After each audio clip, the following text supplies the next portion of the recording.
I am José Manuel García-Lomas Allen-Perkins, President and first Consultant of García-Lomas Allen-Perkins, the ADO Corporation. Today we continue in this third video developing the key aspects of communication with immediate application tools.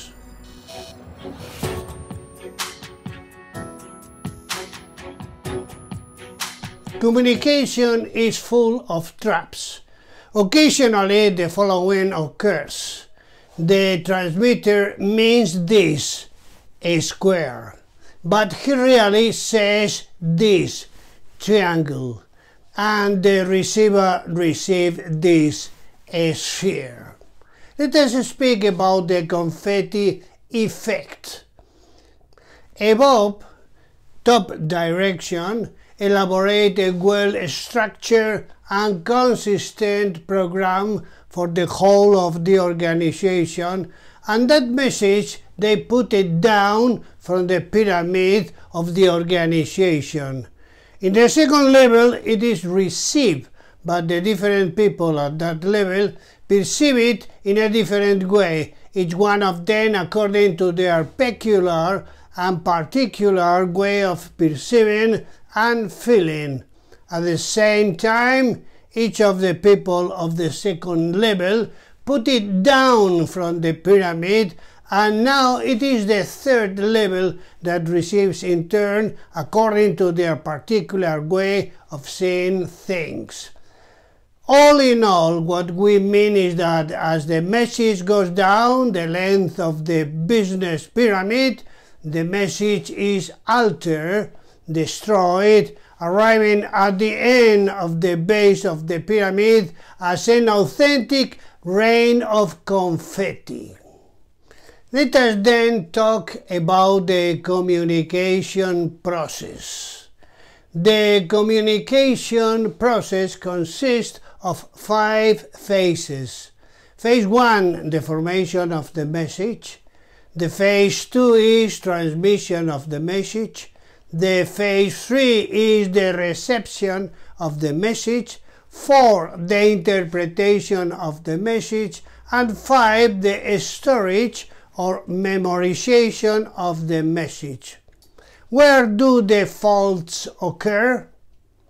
In the disturbances. Where are the traps?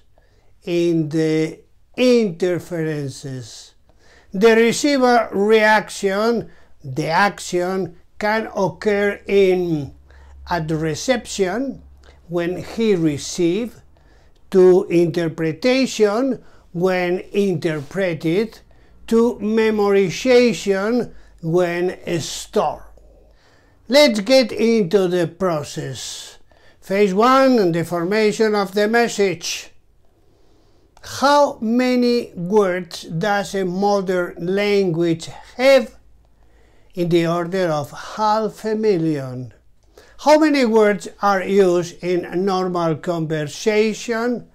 About 2,000, 3,000. How many words are used in a conversation between highly cultivated people? Around 4,000, 5,000. The faults, the errors are in the language, in the choice of words. People do not understand all the words we use. We must act as both transmitters and receivers.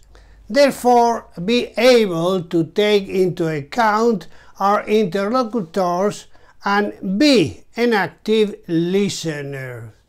Using appropriate vocabulary, that is to say, to speak at the level of our interlocutor. The phase 2, the transmission of the message. Here the traps meet in the way we communicate.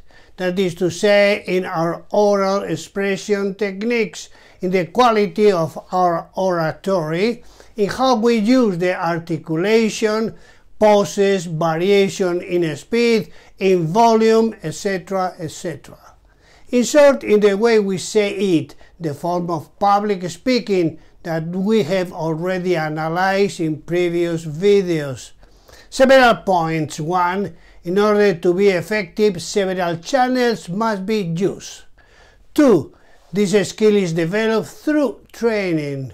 3. The human capacity to receive message through several channels is limited. 4.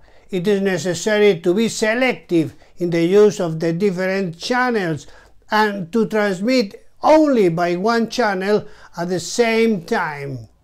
5. Keep in mind that if we show an image or write on a flip chart or whiteboard, people first look and read and then listen. 6. Therefore, it is necessary to allow time for people to look and read and then you speak. 7. You have to get a clear expression, both oral and in image. 8. The time factor is fundamental. 9. We must give time to our audience so that they can consider and digest our message. 10.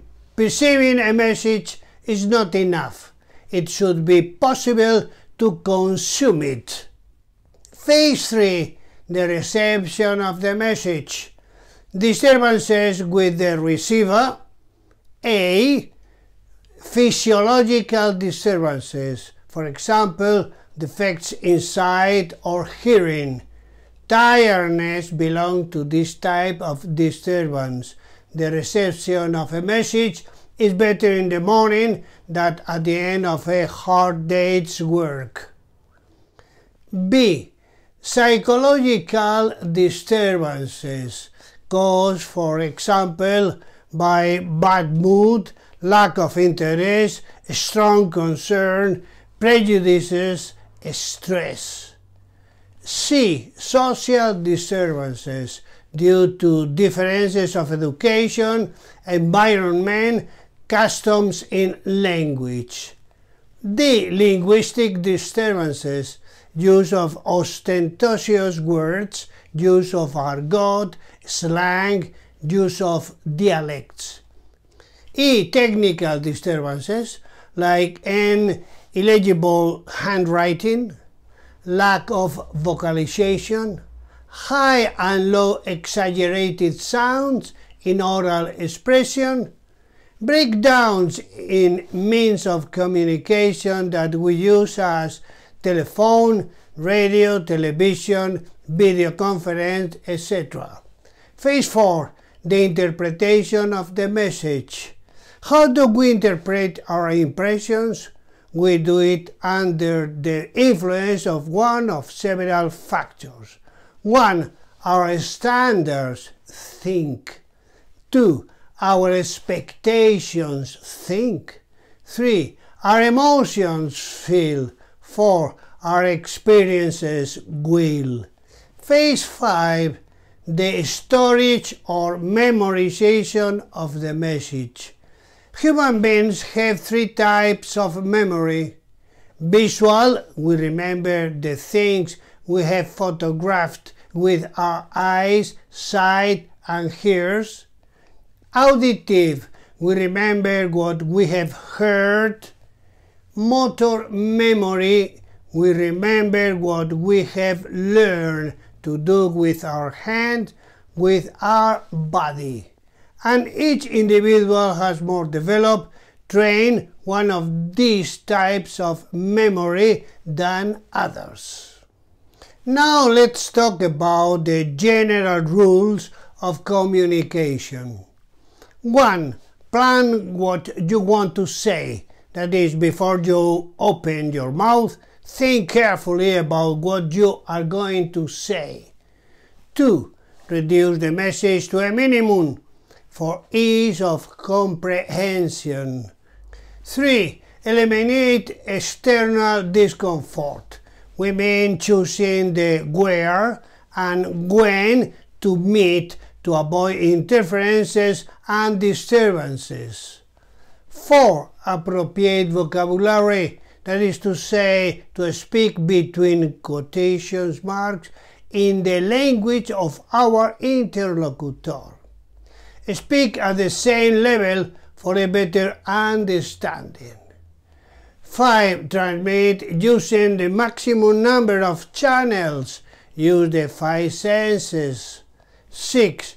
Vary channels for better communication and maintain the interest of the audience, the interlocutor, the client, etc.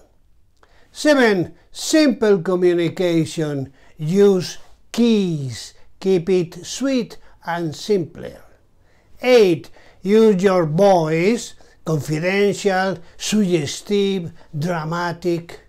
To the human voice, we do not usually have all his possibilities that are immense. Use the point studied in the oral expression techniques, the public speaking. 9. Be aware of the environment, the attention, the attitudes, etc. 10. Accompany.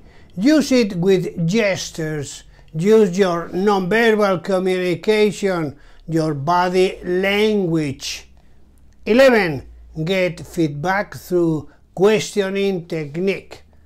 12. Make summaries to maintain a line of union, a red line. 13. Listen. Know to listen. 14. Be aware that a bad communication is the result of a bad transmitter.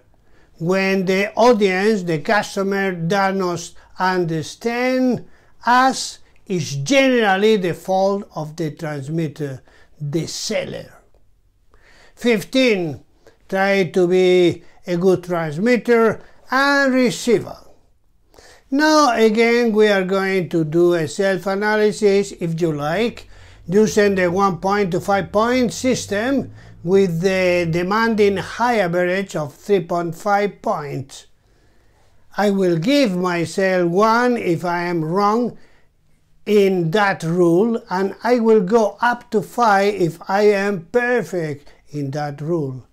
I add up the scores and I can't go over 15 rules that we have tried, multiply 3.5, and I get the maximum figure of 52.5 points. Rules score below the average, which is 3.5, I will take it to my personal, professional development objectives. If you want to pause the video for a moment to be able to self-evaluate. How was your self-evaluation? Don't worry, everyone as I the first, we have a place room for improvement. Tell me and I forget, show me and I remember. Get me involved and I learn it, train me and I acquire it as a habit. If you are interested in our videos, I suggest that you give a like and subscribe to our channel for the videos that are to come.